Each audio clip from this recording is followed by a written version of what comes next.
आप लोगों ने माटी देखी होगी। जो मिट्टी होती है वो स्वभाव से बहुत कठोर होती है, लेकिन जैसे ही मिट्टी में यदि पानी का मिश्रण होता है, यदि पानी का निमित्त मिलता है, तो जो कठोर मिट्टी है वो कोमलता को प्राप्त हो जाती है। पर जैसे ही वो मिट्टी, गीली मिट्टी वापस बाहर हवा और सूर्य की रोशनी का सामना करती है, तो वापस उस मिट्टी में कठोरता आ जाती है। ये मिट्टी का उदाहरण आचार्य जिनसेन स्वामी आदि पुराण ग्रंथ में कहते हैं कि श्रोता का लक्षण कैसा होता है। वक्ता तो आप जानते हैं, आचार्य परमेष्टि, साधु परमेष्टि, ये तो वक्ता होते हैं, लेकिन श्रोता का गुण कैसा होना चाहिए। हम भी जब दिगंबर साधुओं के निकट बैठते हैं, अपने गुरु के समीप बैठते हैं, तो हमारी भी कषाय मंद पड़ जाती है। और जिस समय गुरु हमें सदुपदेश देते हैं, धर्मामृत का पान कराते हैं, उस समय हमारे अंदर भी जो लोभ की वृत्ति है वो कम सी प्रतीत होती है, और हम उन कषाय की मंदता में विशुद्धि का अनुभव करते हैं। पर लेकिन जैसे ही हम गुरु के क्षेत्र से, आगम के चिंतन से, जैसे ही मंदिर के प्रांगण से बाहर जाते हैं, हमारा वापस वही कठोरता, वही लोभ, वही मायाचारी फिर से प्रकट होती है। तो जिनसेन स्वामी कहते हैं कि एक लक्षण तो माटी का है और दूसरा लक्षण उस पाषाण की तरह है। पाषाण है, ये जिनाले आप देख रहे हैं, सारे पाषाण के बने हुए हैं। घंटों घंटों बारिश होगी, पानी का संसर्ग होगा, लेकिन तब भी वे पाषाण के पत्थर में अंदर एक बूंद भी पानी प्रवेश नहीं करता।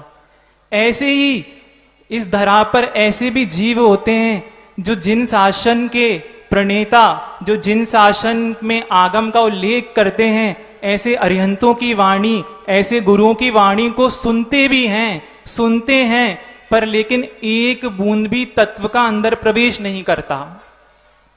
और सबसे ज्यादा आचार्य महाराज कहते हैं कि एक लक्षण जो श्रोता का होता है, श्रोता कैसा? तोता जैसा। जैसे तोता होता है, उस तोते को आप राम राम राम राम रटा दीजिए तो वो सहस्त्रों बार राम राम राम राम करता रहता है।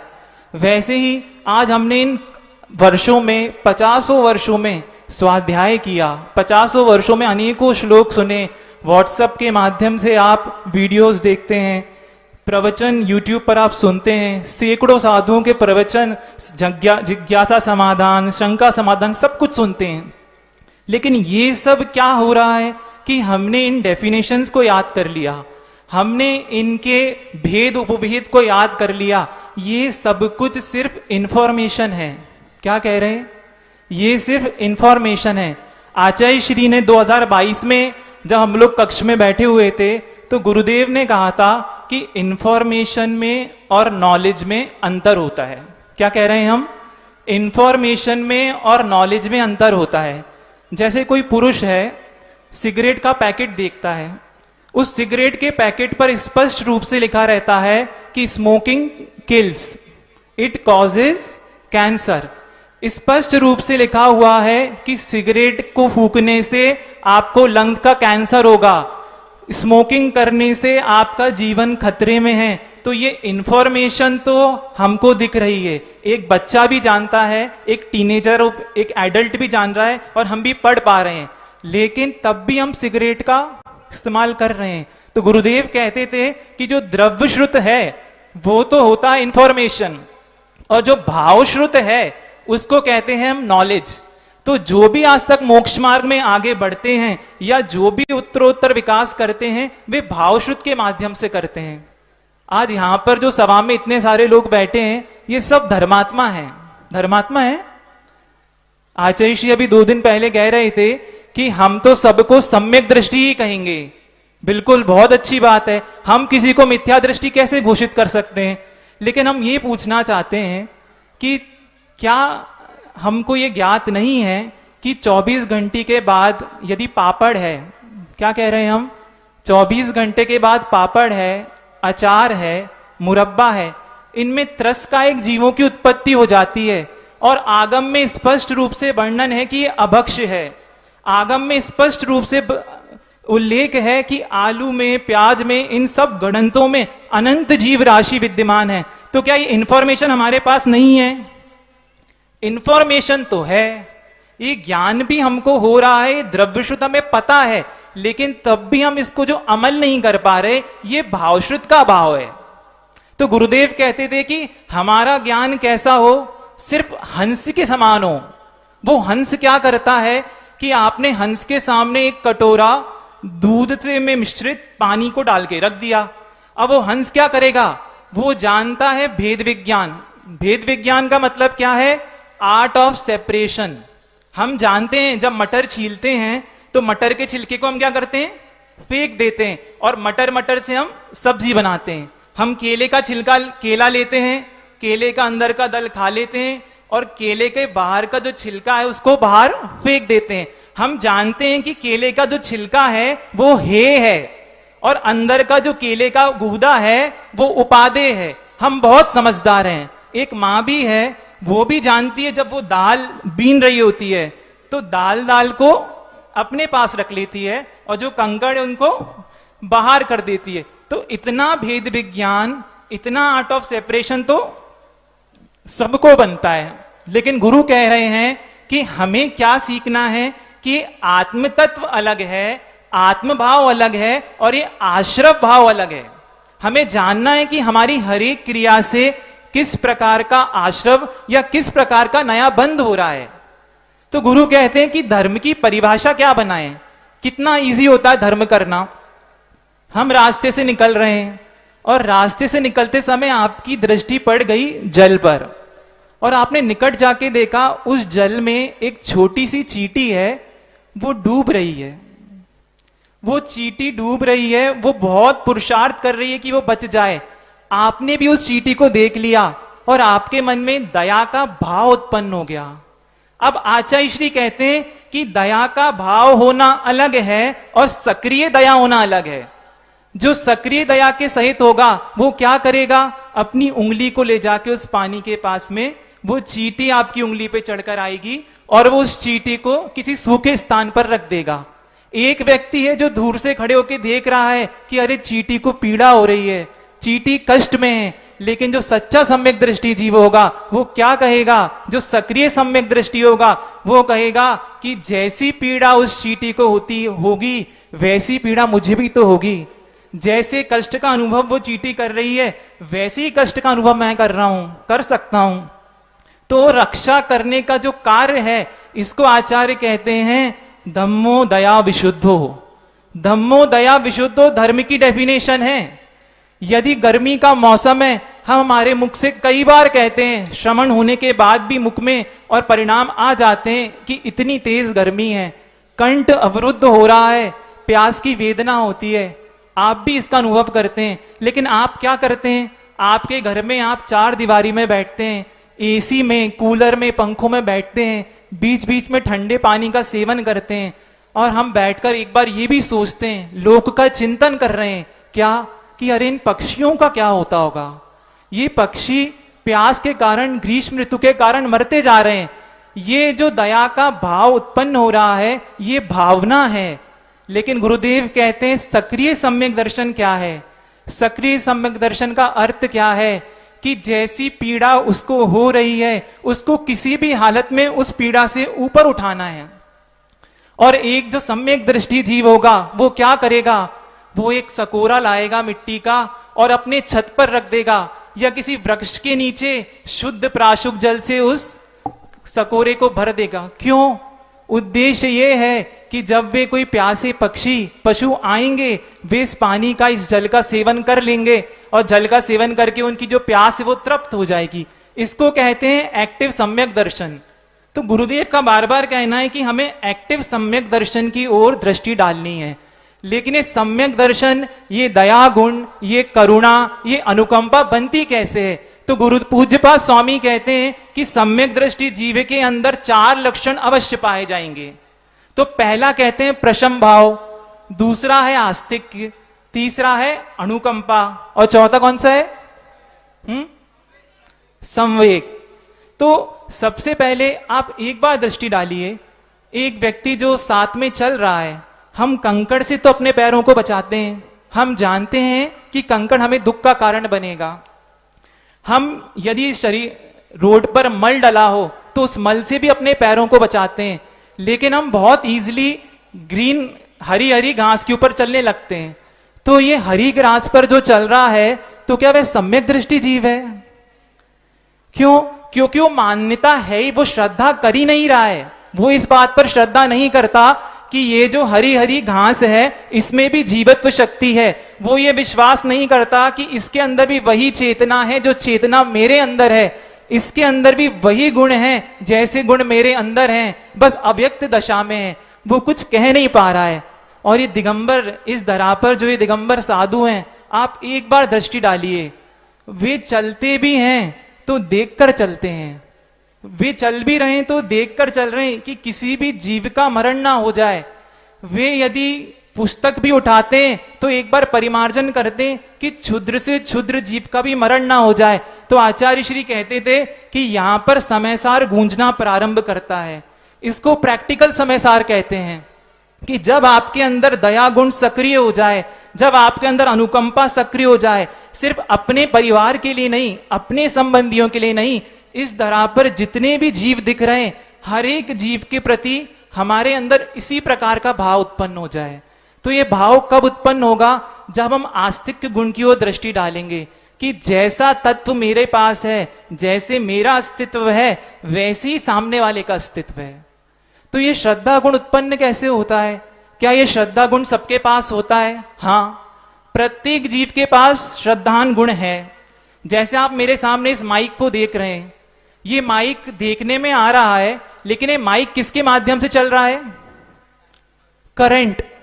क्या करंट को आपने कभी इन आंखों से देखा है? करंट अपनी आंखों से नहीं दिखता, यहां तक कि साइंटिस्ट भी इस करंट को अपनी आंखों से नहीं देख सकते, लेकिन हम तब भी विश्वास करते हैं। क्यों? क्योंकि साइंस कह रहा है, क्योंकि विज्ञान कह रहा है कि इसके अंदर करंट है, तो हम मानते हैं। यहां तक आप सोचिए कि हम जब बाल बढ़ जाते हैं और बालों को कटाने के लिए हम किसी नाई के यहां जाते हैं, तो उस नाई की सीट पर हम बैठ रहे हैं और वो बड़े बड़े खतरनाक औजार हमारे कान के पास चला रहा है, हमारे मुख के पास चला रहा है, हमारे होंठों के पास चला रहा है, लेकिन तब भी हम क्या एक मिनट के लिए भी शंकित होते हैं? क्या हम टेंशन लेते हैं? नहीं। जब एक नाई के ऊपर भी हम विश्वास करते हैं, एक नाई के ऊपर भी हम भरोसा करते हैं, हम विश्वास करते हैं कि ये मेरा घात नहीं करेगा, इतना श्रद्धांज हम पर पुरुष के प्रति रख सकते हैं, तो क्यों नहीं हम इतना श्रद्धान हमारे जिनेंद्र देव ने जो कहा है, हमारे गुरुओं ने जो कहा है, हमारे विद्वानों ने जो कहा है, क्यों ना माने? तो कुंद देव कहते हैं, सूक्ष्मम जिनोदितम तत्वम हेतुविर्नेव हन्यते आज्ञा सिद्धम तु तद्ग्राह्यम नान्यतो वादिनो जिना। कह रहे हैं कि बहुत सूक्ष्म से सूक्ष्म चीज है, वस्तु देखने में तो नहीं आएगी। देखने में आएगी क्या? नहीं आएगी। तब भी यदि कोई तर्क भी ना मिले, यदि कोई योजन भी ना मिल पा रहा है, लेकिन तब भी हमको क्या मानना है? आज्ञा सिद्ध आज्ञा है। किसकी? जिनेंद्र देवी की आज्ञा है, इस पर श्रद्धान करना है। आपके यहां एक गिलास दूध है, क्या कह रहे हैं हम? दूध है। वर्षों से हमारे माता पिता परिजन हमको समझाते हैं, बेटा अच्छे से दूध का सेवन करो। क्यों करें? बेटा क्योंकि उस दूध में प्रोटीन होता है, उस दूध में कैल्शियम होता है। तो मैं आपसे प्रश्न करना चाहता हूं, क्या किसी ने कभी अपनी इन आंखों से कैल्शियम देखा है दूध में? बताइए हाथ खड़े करके, किसी ने देखा है? नहीं। क्या किसी ने कभी प्रोटीन देखा है? आपने अपनी आंखों से ना तो कभी प्रोटीन देखा, ना कभी कैल्शियम देखा, लेकिन तब भी आप विश्वास करते हैं। क्यों? क्योंकि विज्ञान कह रहा है। इसलिए गुरुदेव का बार बार कहना है कि क्या आपको अपने आज्ञा सम्यक का पालन करना है। आज्ञा सम्यक को यदि समझना है तो पीछे जो गुरुदेव विद्यासागर जी महाराज की शिष्याएं बैठी हैं, एक बार उनके जीवन की ओर आप दृष्टिपात कर लीजिए। ये वो बहनें हैं जिनके घरों में हर प्रकार की सुविधाएं थी। ये वो बहनें हैं जिनके पास सब सुख संपत्ति थी, रूप था, लावण्य था, एजुकेटेड थे, सब कुछ था। लेकिन तब भी सिर्फ गुरु महाराज के चरणों में पहुंचने के बाद उनके अंदर क्या भाव उत्पन्न हुआ कि भगवान हम सुख चाहते हैं। और गुरुदेव ने उनको कह दिया कि आप शिक्षण का कार्य संभालकर प्रतिभा स्थली जैसे प्रकल्प में, जहां सैकड़ों बच्चियों को संस्कारित किया जाएगा, जहां हमारे जिन शासन की सुरक्षा होगी, जहां पर हमारी निर्दोष परंपरा का पालन होगा, क्योंकि वे बेटियां भविष्य में उभय कुल वर्धिनी हैं, वे अपने घर को भी रोशन करेंगी और भविष्य में अनंत घरों को रोशन करेंगी। सोचो, उनमें से यदि उन बहनों में से कोई सोच सकता था कि हमने तो यहां पर दीक्षा लेने का प्रकल्प था, हम तो मोक्ष मार्ग में बढ़ना चाहते थे, लेकिन यहां पर तो हम अध्यापन का कार्य कर रहे हैं। तो गुरुदेव क्या कहते हैं कि कर्तव्य ही दीक्षा है, कर्तव्य ही दीक्षा है, जिसका जो कर्तव्य है वही दीक्षा है। पर जीव का हित हो, पर जीवों के प्रति करुणा का जो भाव है, पर जीवों के प्रति जो अनुकंपा का भाव है, जिन शासन की जो सुरक्षा का भाव है, ये धर्म है। ये ही धर्म इन बहनों का कर्तव्य धर्म है। ऐसे ही आपका श्रावक का एक धर्म होता है, वैसे ही मुनि का एक चैतन्य धर्म होता है, मुनि का अहिंसा धर्म होता है। आपको एक बहुत छोटे से संस्मरण से मैं अवगत कराता हूं कि कैसे गुरु अपने अहिंसा धर्म को छोड़ते नहीं हैं। जैसे हमारा 2018 में 17 में संघ में प्रवेश हुआ, संघ में प्रवेश हुआ, अगस्त के महीने में प्रवेश हुआ, और घर में तो बहुत असंयम के संस्कार थे ही, पूर्ण रूप से विषय भोगों में लिप्त थे। अब संघ में पहुंचना हो जाता है, संघ में गुरुदेव की कृपा से, उनकी अनुकंपा से हमें जगह प्राप्त हो गई, ठीक है। अब धीरे धीरे, जैसा आप जानते ही हैं, आचार्य महाराज जो अभी समय सागर जी महाराज जी जो पूर्व अवस्था में निर्यापक श्रमण की भूमिका में थे, वे तो बहुत अपने आवश्यकों को लेकर स्ट्रिक्ट हैं, और उनका ना तो वे किसी स्तुति से प्रसन्न होते हैं, ना किसी निंदा से उनका क्रोश आता है। वे साम्य भाव के धनी हैं। तो हुआ क्या, मेरा जन्मदिन पड़ा। अब जन्मदिन पड़ा तो अपन कहीं भी जाते हैं तो घर में क्या होता था, उसको हम हैप्पी बर्थडे कहते हैं कि आज हमारा जन्मदिन है, तो जन्मदिन की खुशी अलग होती है। आपके माता पिता भी आपको विशेष आशीर्वाद देते हैं, आपके मित्रगण भी करते हैं। अब लेकिन संघ में प्रवेश हो गया, ना तो मोबाइल अपने पास, ना परिजन है, ना स्वजन है, क्या करें। तो अब अपने पास क्या आधार होता है कि अब हमारे पास यदि कोई सबसे बड़ी उपलब्धि है या कोई सबसे पावरफुल चीज है तो हमारे गुरु हैं। तो हम पहुंच गए, नमोस्तु महाराज श्री, महाराज श्री आज मेरा जन्मदिन है, आशीर्वाद। तो अब उनका रिएक्शन कैसा, एकदम गंभीर मुद्रा में, ना चेहरे पर मुस्कान, और कहते हैं ओम शांति। हैं? आप लोग हंस रहे हैं, लेकिन मैं नहीं हंस पाया। ओम शांति कह दिया, मेरे को तो बहुत पीड़ा हो गई कि आज मेरे दिन का सबसे बड़ा दिन साल का, एक किसी भी व्यक्ति के लिए उसका जन्मदिन कितना इंपॉर्टेंट होता है, लेकिन उन्होंने ओम शांति कर दी। अब मेरा दिन तो सैड बर्थडे बन गया। अब दिन भर में बहुत दुखी, बहुत संक्लेशित कि भैया ओम शांति क्यों बोल दी, मैंने कौन सा कुछ गलत कर दिया। अब मुझे जब तक इस विषय में कोई ज्ञात नहीं था, फिर मैंने अपने जो बाकी ब्रह्मचारी भैया लोग थे उनको इस विषय में बताया कि महाराज ने तो मुझे ओम शांति और बहुत माध्यस्थ भाव की दृष्टि से देखा, उन्होंने बिल्कुल मुस्कान नहीं ली, ना देखा, और अपने काम में लगे रहे। ठीक है, ये 1 साल बीतता गया। फिर मैंने देखा कि कुछ लोग यात्रा करने के लिए आचार्य श्री के पास पूज्यवर महाराज श्री से आशीर्वाद मांगते हैं कि महाराज श्री हम बस लेकर नेमावर दर्शन करने जा रहे हैं, हम सम्मेश शिखर जी की यात्रा करने जा रहे हैं। तो कितनी अच्छी बात है, ये तो जाना ही चाहिए, अपने अंदर तो यही परिणाम उत्पन्न होता है। लेकिन मैंने उनको देखा कि उनसे जब कोई भी व्यक्ति निवेदन करता तो वो ओम शांति कह देते। तो मेरे मन में आया कि ये इनके अंदर किस प्रकार की करुणा है। एक व्यक्ति धर्म ध्यान के निमित्त से जा रहा है, एक व्यक्ति धर्म ध्यान करने के उद्देश्य से जा रहा है, और उसको भी ओम शांति कह रहे हैं। तो मन में हमेशा विकल्प होता था कि ये शुभ कार्य में भी ओम शांति कह रहे हैं, क्यों यात्रा के लिए आशीर्वाद क्यों नहीं देते, वो तो अच्छा ही करेगा। पर नहीं, धीरे धीरे जब मुझे ज्ञात हुआ कि दूसरे भाइयों के भी जन्मदिन आए तो सबके लिए ओम शांति है, तो मैंने कहा इसमें कुछ ना कुछ रहस्य होगा। फिर टीकमगढ़ के प्रवचन में जब पंचकलणक में प्रवचन हुआ, पूज्यवर आरिका विज्ञानमती जी भी वहां विराजमान थी, तब मैंने महाराज श्री के प्रवचन में सुना तो वो कहते हैं कि हम कभी भी जन्मदिन का समर्थन नहीं करेंगे, क्यों नहीं करेंगे? क्योंकि पंचम काल में जिसका भी जन्म होता है वो मिथ्यात्व के साथ होता है। जिस भी व्यक्ति का जन्म होगा वो मिथ्यात्व के साथ होगा। अच्छा, ये है आगम को पुष्ट करने का तरीका।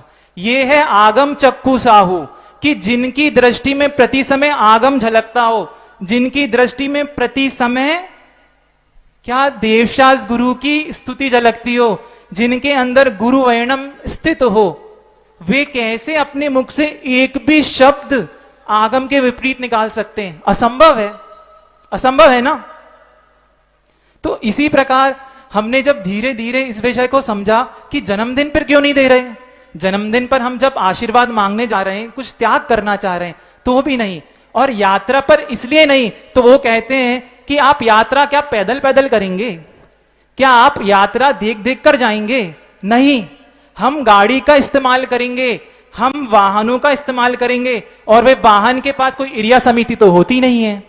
आप देखिए कितनी सजगता उनकी अपने अहिंसा व्रत को लेकर है। हम सिर्फ किताबों में पढ़ते हैं कि एक साधु कृत कार्य अनुमोदना से रहित होते हैं एरिया समिति को लेकर भी, लेकिन देखिए वे तो चार हाथ देखकर चल रहे हैं, लेकिन वे किसी को आशीर्वाद भी नहीं देंगे जो गाड़ी का इस्तेमाल करे। ये सजगता है आगम के प्रति, ये उनके उत्कृष्ट आचरण का प्रभाव है। अब हम ये आगे विषय को ले जाना चाह रहे हैं कि जब हम धार्मिक क्रियाओं में करते हैं, जब भी हम किसी धार्मिक क्रिया को करने का प्रारंभ करते हैं, उस समय हमारे परिणामों में कैसी विचित्रता है। हम मानते हैं हम शांति धारा करते हैं, शांति धारा करना बहुत अच्छी बात है, बहुत सुंदर, लेकिन मैं आपसे इतना सा एक प्रश्न पूछना चाहूंगा। यदि आपने शांति धारा की बोली ले ली, आपने शांति धारा की पहली प्रथम बोली ले ली, और यदि आपको शांति धारा में जो गुरुदेव हैं या जो ब्रह्मचारी जी हैं वे यदि आपका नाम ना ले पाए, तो उस समय आपके परिणाम कैसे होंगे? कैसे होंगे? जितनी भी शांति अंदर में थी या जिस शांति को हम प्राप्त करने आए थे, वो सारी शांति किस में बदल जाएगी? अशांति में। मान रहे ना? अब ये एक व्यक्ति, एक ब्रह्मचारी है, जब वो शांति धारा करते हैं तो उनके परिणामों की विचित्रता देखो। वो कहते हैं कि भगवान अब ऐसा पुण्य का उदय हो जाए, ऐसे चारित्र मोहनी कर्म का क्षयोपशम हो जाए कि भगवान अब मेरे तन पर जो ये वस्त्र हैं ये वस्त्र उतर जाएं। ये भाव एक ब्रह्मचारी का है। और एक और जो कोई गृहस्थ है वो शांति धारा क्यों कर रहा है कि इन भगवान के अतिशयकारी शांति धारा करने से मेरे पास ऐसे पुण्य की उपलब्धि होगी कि जो मेरे अभी काम रुके हुए हैं वो काम ठीक हो जाए, मेरे घर में जो रोग आए हुए हैं वे रोग का शमन आ जाए, मेरे घर में जो धन की कमी चल रही है वे धन बढ़ जाए। तो आचार्य कहते हैं कि आप धर्म की क्रिया करते हुए दिख रहे हैं, दोनों लोग शांति धारा कर रहे हैं, दोनों लोग भगवान का प्रक्षाल कर रहे हैं, लेकिन दोनों के परिणामों में विचित्रता है। एक धम्मम भोग निमित्तम को लेकर कर रहा है तो एक कर्म क्षय के निमित्त से कर रहा है। एक के अंदर में नवीन नवीन भोगों की प्राप्ति हो जाए और एक का भाव है कि मेरे समस्त प्रकार के कर्मों का क्षय हो जाए। जमीन आसमान का अंतर है। ये भक्तांबर पाठ, आचार्यों ने भक्तांबर पाठ की भी रचना की, एकाकी भाव स्तोत्र की भी रचना की, कल्याण मंदिर स्तोत्र की भी रचना की गई, समंत भद्र स्वामी ने स्वयंभू स्तोत्र की भी रचना की गई। तो लेकिन आज चारों ओर देखने में आता है कि भक्तांबर स्तोत्र को डेली क्यों पढ़ा जा रहा है? भक्तांबर स्तोत्र के प्रति विशेष श्रद्धा क्यों? क्या अब अन्य आचार्यों की कृति में क्या उपयोग नहीं लगेगा? नहीं। लेकिन हमारे श्रद्धान का स्तर क्या है कि अरे 45वें नंबर के काव्य को यदि मैं पढ़ूंगा तो मेरे अंदर निरोगता आ जाएगी, बड़े से बड़े रोग का शमन हो जाएगा, ये मेरा भाव है। 5 नंबर स्तोत्र को पढ़ूंगा तो मेरी बुद्धि तीक्ष्ण हो जाएगी। तो यहां पर भी स्तोत्र पढ़ते समय ये जो लोभ का परिणाम है ये धर्म नहीं है, ये वास्तविक धर्म नहीं है। धर्म तो कहता है कि मैंने यदि स्तोत्र का आलम्बन लिया है, यदि मैंने किसी पाठ का आलम्बन लिया है तो अपने परिणामों को शांत करने के लिए लिया है, अपने परिणामों को निर्मल करने के लिए किया है, अपनी कषायों को मंद करने के लिए मैं धर्म की क्रिया से जोड़ा हूं। इसलिए कुंद कुंद देव को कहना पड़ा कि सदहदिया क्या कह रहे हैं? सद दह दिया, पत्ते दिया, रोचे दिया, फासे दिया, धम्मम भोग निमित्तम नदुकम मख्य निमित्तम। कह रहे हैं कि वो श्रद्धान तो करता है, एक मिथ्या दृष्टि देव भी वहां पर जाकर अकृत्रिम चैत्यालयों में जाकर वंदना करता है, लेकिन वो उनको वीतरागी भगवान के रूप में नहीं, वो उनको कुल देवता के रूप में मानता है। हम भी श्रद्धान करते हैं कि इस क्रिया को करने से पुण्य बढ़ेगा, सिद्ध चक्र मंडल विधान करने से मेरे जीवन के सारे दुख चले जाएंगे, ये श्रद्धान है। और वो प्रतीति भी करता है, वो रुचि भी रखता है, धर्म को जानने की रुचि भी रखता है, और वो धर्म को स्पर्श भी करता है। क्या स्पर्श करता है? मतलब कि वो ये समझ रहा है कि हर एक जो ये धर्म की क्रिया है, इस धर्म की क्रिया से मैं उत्तरोत्तर पुण्य की वृद्धि करूंगा, जरूर करूंगा, लेकिन उसके उद्देश्य में समीचीनता नहीं है, उसके उद्देश्य में समीचीनता नहीं है, उसका उपयोग ठीक नहीं है। ऐसे ही एक छोटा सा प्रतिमानियोग का विषय देकर बात को समाप्त करेंगे कि एक राजा है, बहुत वैभवशाली राजा है, बलशाली है, नीतिज्ञ है, उसकी राज्य में सारी प्रजा उससे बहुत सुखी रहती है, और उसकी एक बहुत सुंदर रूपवान उसकी पत्नी है। लेकिन दोनों के बीच में बहुत परस्पर प्रेम होता है, लेकिन बीच में एक बात दिक्कत देती है कि एक का श्रद्धान तो जिनेंद्र देव के प्रति है और एक का श्रद्धान बौद्ध धर्म के प्रति होता है। ठीक है, तो आपस में ये जो असमंजस होती है, ये तनाव की स्थिति बनती है। तो एक बार क्या होता है, वही राजा अपने मंत्रियों के साथ, अपने सामंतों के साथ घोड़ों पर सवार होकर जंगल जाता है। जंगल में आप खुद सोचिए, हम जिस प्रकार के धर्म का आलंबन लेंगे उस प्रकार का ही तत्व का बोध हमको होगा। जिस धर्म में हिंसा और अहिंसा का भेद ना हो, जहां पर संयम और असंयम के बीच का अंतर ना जाने, जहां व्रत और अव्रत के बीच की परिभाषा ना हो, तो वे क्या जाने अहिंसा क्या होता है। तो वो राजा जो था वो सप्त व्यसन में लिप्त था, उसको शिकार करने का शौक था, तो वो दिन भर ढूंढ रहा है हाथ में धनुष बाण लेकर कि कैसे भी मुझे जंगल का कोई जानवर मिल जाए और मैं उसको शिकार कर लूं। वो ढूंढ रहा है। आचार्य कहते हैं मनोयोग, आपने काय से कुछ पाप किया हो या ना किया हो, लेकिन मन में भी यदि हिंसा का परिणाम आ गया तो ये हिंसा ही है। और वो ढूंढ रहा है, दिन से शाम हो जाती है, लेकिन उसको कोई भी जानवर नहीं मिलता है। इतने में वो आ रहा होता है तो देखता है रास्ते में एक शिला तट के ऊपर एक मुनि महाराज, क्या एक नग्न व्यक्ति बैठा हुआ है, आंख बंद करके बैठा है, अद्भुत मुद्रा देखने में आ रही है, शरीर का अद्भुत तेज देखने में आ रहा है, और एकदम उनको देखकर उसका चित्त शांत हो जाता है।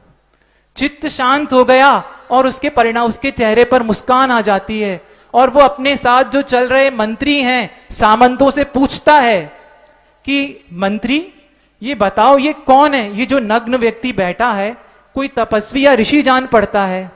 तो अब आप देखिए कैसे एक द्रव्य का दूसरे द्रव्य पर प्रभाव पड़ता है। अभी तक उसका चित्त बहुत शांत था, लेकिन वो मंत्री क्या कहता है कि हे राजन, ये जो नग्न व्यक्ति सामने बैठा है ये आपकी महारानी चेलना के गुरु हैं। बस ये शब्द जैसे ही उसके दिमाग में जाता है उसका चित्त अशांत हो जाता है।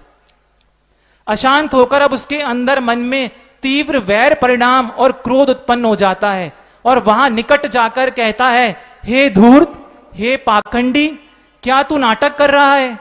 इस वेश को धारण कर कर तू क्यों कर रहा है? तू मायाचारी है, तू पापी है।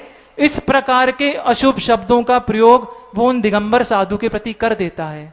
आप सोचिए, हम जब क्रोध के समय ये बोध गायब हो जाता है, क्रोध के समय जो सत पदार्थ है वो असत के रूप में दिखने लगते हैं, और लेकिन धन्य उन वीतराग प्रभु की दशा, वे अशुभ शब्द सुनकर भी उनके चित्त पर कोई प्रभाव नहीं पड़ता है।